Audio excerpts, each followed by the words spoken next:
Non, mais ça ressemble à une vis.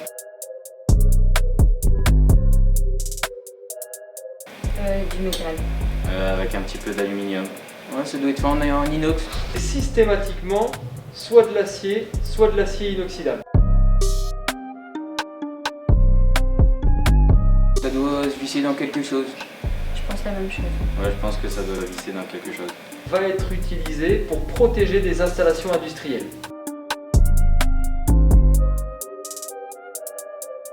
La métallurgie. En usinage.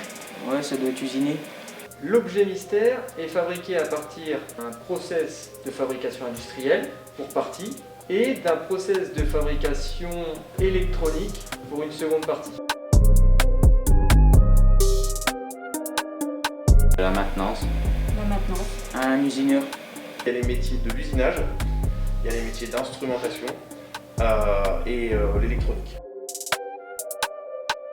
On va parler de la visserie-boulonnerie intelligente 4.0 numérique, ce qui peut encore, en croisant avec d'autres technologies, faire de l'innovation.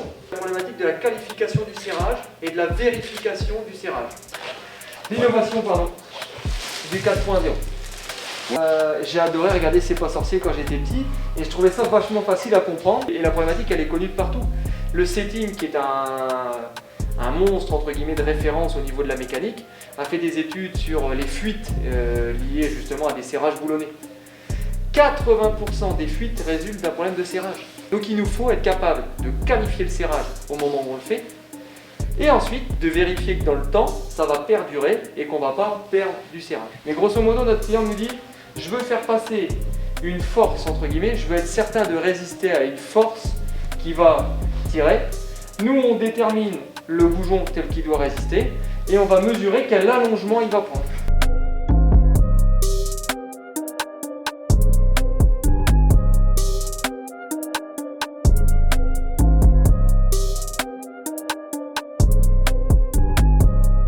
Bonjour Monsieur Catelin, pouvez-vous nous présenter votre entreprise? Alors en quelques mots, la société Catelin a été créée en 1904. Elle est d'origine, elle est fabricante de visserie-boulonnerie. À l'époque, elle a démarré pour les milieux industriels qui étaient les mines, les ferroviaires. Alors essentiellement, nous sommes bien sûr avant tout fabricants.